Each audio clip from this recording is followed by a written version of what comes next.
Masih semangat Pak? Insya Allah. Pohon salam di pinggir sumur. Sumurnya di samping Masjid Al-Barokah. Yang jauh salam saya doakan panjang umurnya penuh berkah fi taatillah. Amin ya rabbal alamin. Assalamualaikum warahmatullahi wabarakatuh. Allahumma tawil umrahum fi ta'atika wa ittiba'i sunnati rasulika. Amin ya rabbal alamin. Alhamdulillahi rabbil alamin alladzi ja'ala mawasim lil khairat yatasabaquna fiha bi anwa'i ta'at. Allahumma salli wa sallim ala sayyidina Muhammad wa ala alihi wa ashabihi ajma'in alladhina kullu awqatihim ta'at. Ashhadu an la ilaha illallah wa ashhadu anna sayyidina wa maulana Muhammadan Rasulullah. Rabbana la ilaha illa anta subhanaka inna kunna minadh zalimin. Subhanaka la ilma lana illa ma 'allamtana innaka antal alimul hakim. Rabbi shrah li sadri wa yassir li amri wahlul 'uqdatam min lisani yafqahu qawli. Amma ba'd. Faqad qala Allah ta'ala fi kitabihil karim a'udzu billahi minasy syaithanir rajim. Bismillahirrahmanirrahim. Ya ayyuhalladzina amanu taqullaha wal tanzur nafsum ma qaddamat lighadin wattaqullaha innallaha khabirum bima ta'malun. Sadaqallahul azim. Fa ya ibadallah wa ya ayyuhal hadirun usikum wa iyaya bittaqwallah faqad fazal muttaqun. Alhamdulillahirabbil alamin. Segala puji hanya untuk Allah, bahwa pada hari ini di tempat yang mulia ini Allah senantiasa memberikan limpahan curahan rahmatnya kepada kita semua, sehingga dengan rahmatnya, dengan kasih sayangnya dimudahkan langkah kita untuk menuju masjid, untuk menuju rumahnya guna beribadah hanya dan untuk Allah Subhanahu wa ta'ala. Salawat dan salam senantiasa kita limpah curahkan ke junjungan Nabi besar kita, Nabi besar Muhammad sallallahu alaihi wasallam, pemimpin dunia dan ukhrawi yang setiap untaian katanya sungguh berarti Muhammad ya Habibi. Ma'asyiral muslimin rahimakumullah. Alhamdulillah, berkat rahmat Allah kita dapat berkumpul kembali di masjid yang mulia ini, dan semoga setiap langkah kita untuk menuju menaiki tangga-tangga ketaatan selalu mendapatkan ridho dari Allah Subhanahu wa ta'ala. Amin ya rabbal alamin. Yang saya hormati para alim ulama dan tokoh-tokoh masyarakat, ketua DKM beserta jajarannya, serta para seluruh jemaah semuanya yang insyaallah pada pagi hari ini, pagi subuh ini Allah akan senantiasa berikan dan melimpah curahkan rahmatnya. Allah akan senantiasa memberikan ampunannya. Allah akan senantiasa membersamai kita dengan inayah, maghfirah, riayah. Amin ya rabbal alamin. Alhamdulillah, pada kesempatan kali ini kita dapat bertemu kembali mengawali kajian kita di subuh di bulan ini. Ya, semoga apa yang akan kita kaji nanti bisa memberikan manfaat dan menjadi bekal untuk kehidupan kita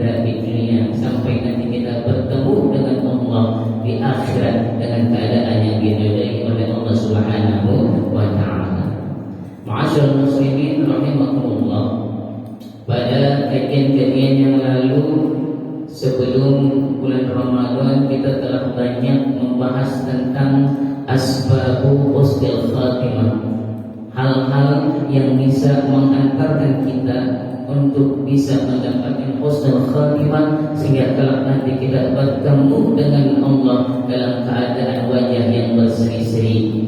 Wujuhun yauma idzin nazirah. Insyaallah semoga semua kita nanti Allah kehendaki, Allah ridai untuk menghadap Allah dalam keadaan husnul khatimah. Banyak hal yang bisa kita lakukan, banyak hal yang bisa kita perjuangkan untuk mendapatkan husnul khatimah. Di antaranya dalam pembahasan terakhir kita yaitu selalu berhusnuzan billah, berprasangka baik kepada Allah Subhanahu wa taala. Tidak hanya berprasangka baik saat kita masih sehat, tidak hanya berprasangka baik saat kita masih segar bugar, tapi bahkan saat ajal menjelang, saat ajal akan menjemput kita, justru di situ momen di mana kita harus benar-benar berhusnuzan billah, berprasangka baik kepada Allah Subhanahu wa taala. Sebagaimana yang telah kita bahas pada pertemuan lalu saat Nabi Muhammad mendatangi seorang pemuda yang hendak meninggal menjelang ajalnya, lalu Nabi bertanya, bagaimana engkau mendapatkan dirimu? Kemudian pemuda itu menjawab, Al-Jummaha wa akhafu zunubi. Sungguh pada saat ini wahai Rasulullah, aku sungguh hanya mengharapkan ridho Allah, aku mengharapkan rahmat Allah, aku mengharapkan ampunan dari Allah Subhanahu wa taala. Tapi di lain sisi, wahai Rasulullah, akhafu zunubi, aku takut akan dosa-dosa yang aku lakukan. Barangkali karena dosa-dosa yang aku lakukan, dosa-dosa itu bisa menjerat, bisa menarik diriku untuk masuk ke dalam nerakanya Allah, untuk mendapatkan murkanya Allah. Barangkali karena dosa-dosa yang aku lakukan, aku mendapatkan siksa dari Allah Subhanahu wa taala. Ada dua keadaan yang sedang dialami oleh pemuda yang sedang menjelang ajalnya tersebut. Yang pertama, dia sangat berharap kepada Allah. Yang kedua, dia takut akan dosa-dosanya. Nah, apa jawab Nabi Muhammad SAW? Nabi Muhammad menyampaikan, la yastami'ani fi mithli hadha al-mawtin la yastami'ani fi qalbi 'abdin fi mithli hadha al-mawtin illa a'tallahu ma yarjuhu wa amanahu mimma yakhaf. Tidaklah berkumpul dua keadaan ini dalam hati seorang hamba. La yastami'ani fi qalbi 'abdin fi mithli hadha al-mawtin. Ya, yang pertama keadaan di mana dia sungguh sangat mengharapkan Allah Subhanahu wa taala. Yang kedua, dia takut akan dosa-dosanya. Tidaklah berkumpul dua keadaan ini kecuali Allah akan memberikan apa yang ia harapkan. Illa a'tallahu ma yarjuhu. Kalau saat menjelang ajal kita mengharapkan ampunan dari Allah Subhanahu wa taala, maka ampunan tersebut akan Allah berikan kepada kita. Kalau menjelang ajal kita berharap bahwa Allah melimpahkan rahmatnya kepada kita, maka rahmat Allah akan terus menyertai kita.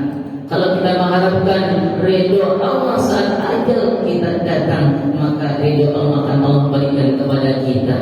Tidak hanya itu yang didapatkan, wa amanahu mimma yakhaf, dan Allah akan mengamankan dia, melindungi dia dari segala hal yang ia takuti. Ia takut akan dosa-dosanya tidak diampuni hingga dapat menjeratnya ke dalam neraka.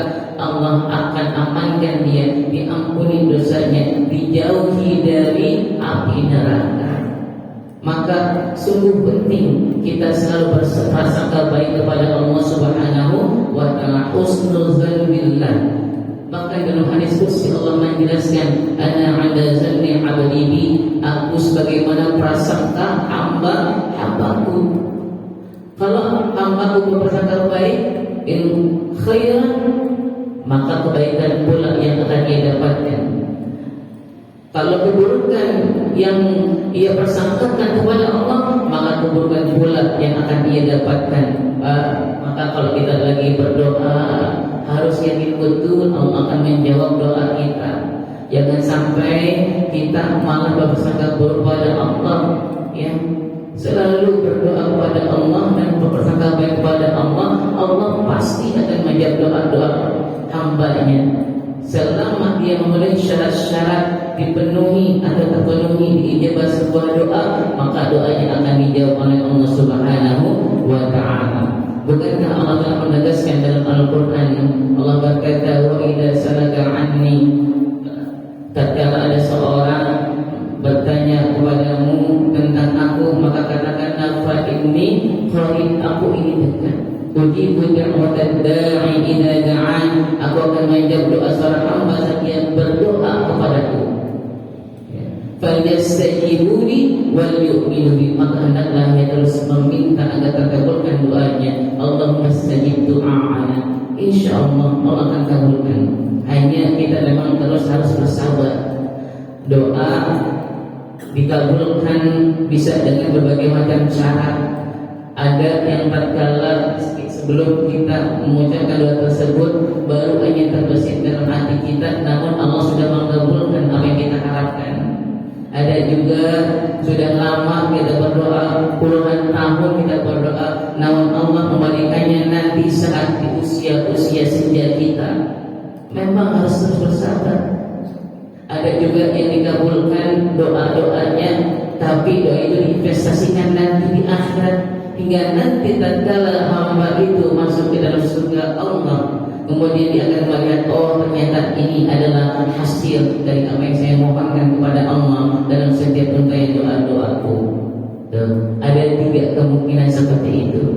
Ma'asyiral muslimin rahimakumullah, maka mari selalu kita berusaha untuk terus mendapatkan husnul khatimah. Dalamkan lidah kita mengucapkan kalimat la ilaha illallah hingga lidah ini akan terbiasa dan terasa ringan saat ajal menjelang untuk mengucapkan kalimat la ilaha illallah, tidak Tuhan selain Allah. Man kana akhiru kalamihi la ilaha illallah, barang siapa yang perkataan terakhirnya saat dia meninggal, saat dia menghadap Allah adalah kalimat la ilaha illallah, tidak Tuhan selain Allah, dakhala jannah, maka ia akan masuk surga. Maka dia sama-sama kita berusaha untuk mengejar husnul khatimah ini dengan memperbanyak dan selalu berusaha untuk melakukan amal soleh. Ya. Ketika seorang hamba meninggal sedangkan ia meninggal dalam keadaan melakukan sebuah amal soleh, insyaallah dakhala jannah, maka dia akan masuk surga. Dan nanti dibangkitkan di akhirat dalam keadaan terakhir dia beramal. Kalau dia meninggal sedang dalam keadaan berpuasa, maka Allah akan membangkitkan dia dalam keadaan atau dicap sebagai hamba yang sedang berpuasa. Wa in kana taiban, kalau orang itu meninggal dalam keadaan bertaubat, maka ia akan dibangkitkan sebagai hamba yang bertaubat. Man mata ala syai'in ba'athallahu alaihi, barang siapa yang meninggal dalam satu keadaan tertentu, maka dia akan dibangkitkan dalam keadaan itu pula. Ada sering kita melihat ya Pak, di YouTube orang meninggal bagus banget, lagi ngaji meninggal, dipanggil sama Allah dalam keadaan itu ada.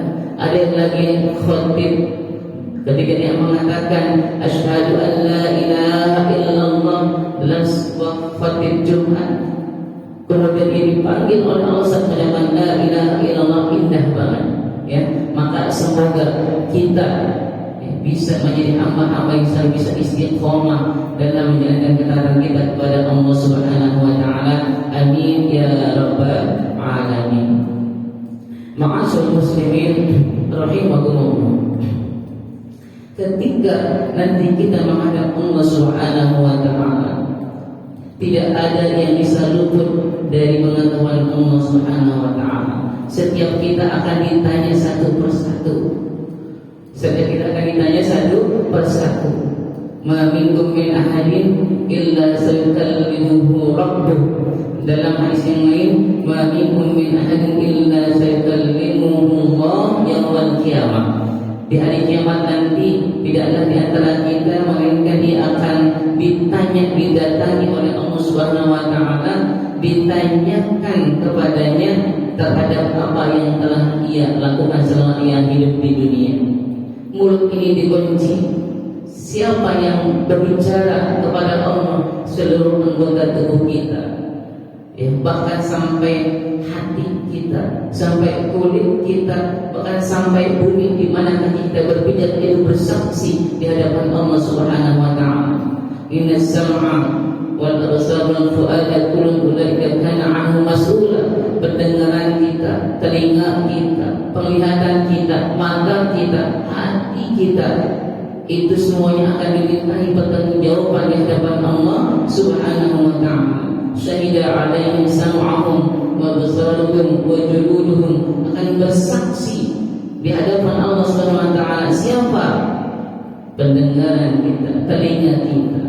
Syahida 'alaihim sam'uhum wa absaruhum, penglihatan kita, wa juluduhum, bahkan kulit yang ada di sekujur tubuh kita, itu semuanya bersaksi di hadapan Allah Subhanahu wa taala. Hingga pernah diriwayatkan, ya, orang itu bertanya, wahai kulit, kenapa engkau ikut bersaksi di hadapan Allah? Kulit itu menjawab, ya, sebagaimana Allah bisa menjadikan segala sesuatu itu bisa bicara, maka Allah pun bisa menjadikan aku dapat berbicara di hadapan Allah. Semuanya berbicara di hadapan Allah. Saat kita berada di hadapan Allah, diajak bicara oleh Allah Taala, kira-kira hal seperti apa yang sangat kita inginkan? Tentu hal yang terbaik yang kita inginkan, bisa menjawab seluruh pertanyaan Allah, mendapatkan ridha Allah, Allah ampuni dosa-dosa kita, kemudian Allah ridhoi kita dan masukkan kita ke dalam surga-Nya Allah. Amin ya rabbal alamin. Maka ada sebuah doa kalau kita silakan baca Al-Quran, khatam Al-Quran, itu di antara doa-doa khatam Al-Quran adalah Allahumma ja'al khaira umri akhirah wa khair a'mali khawatimah wa khair ayyami yawm al-qaka fi. Ya Allah, jadikanlah sebaik-baiknya umurku adalah pada akhirnya, dan sebaik-baiknya amalan ibadahku adalah pada penghujungnya, dan sebaik-baiknya hari adalah hari di mana aku bertemu denganmu.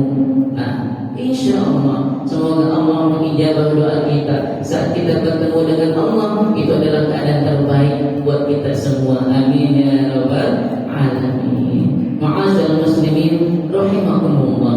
Karena kita akan menghadap Allah satu persatu di hari di mana kita mempertanggungjawabkan amal ibadah kita, orang-orang terdekat kita tidak bisa memberikan bantuan apapun. Yauma yafirul mar'u min akhihi wa ummihi wa abihi wa sahibatihi wa banihi likulli imri'in minhum yawma idzin sya'nun yughnihi. Pada saat itu, ya, sahabat kita, orang tua kita, anak kita, pasangan hidup kita, saudara kandung kita gak bisa memberikan pertolongan apapun, karena pada saat itu semuanya berada dalam keadaan yang sama, sibuk mempertanggungjawabkan amal ibadahnya di hadapan Allah Subhanahu wa taala.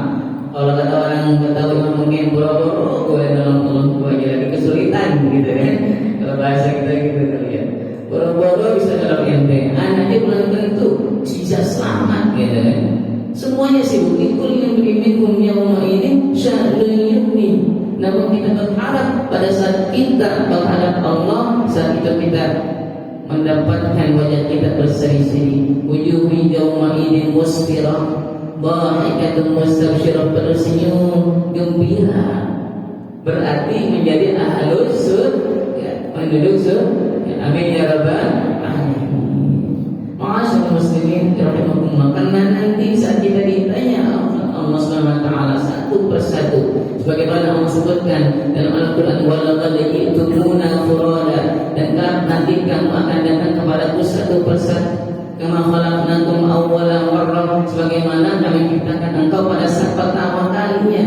Nah, kita belajar keluar dari perut ibu kita, walaupun misalnya kita punya kembaran 4, kan keluarnya nggak langsung 4-4-nya, satu per satu. Begitupun ketika menghadap Allah Subhanahu wa taala, saat kita disuruh oleh Allah untuk membaca kitab kita,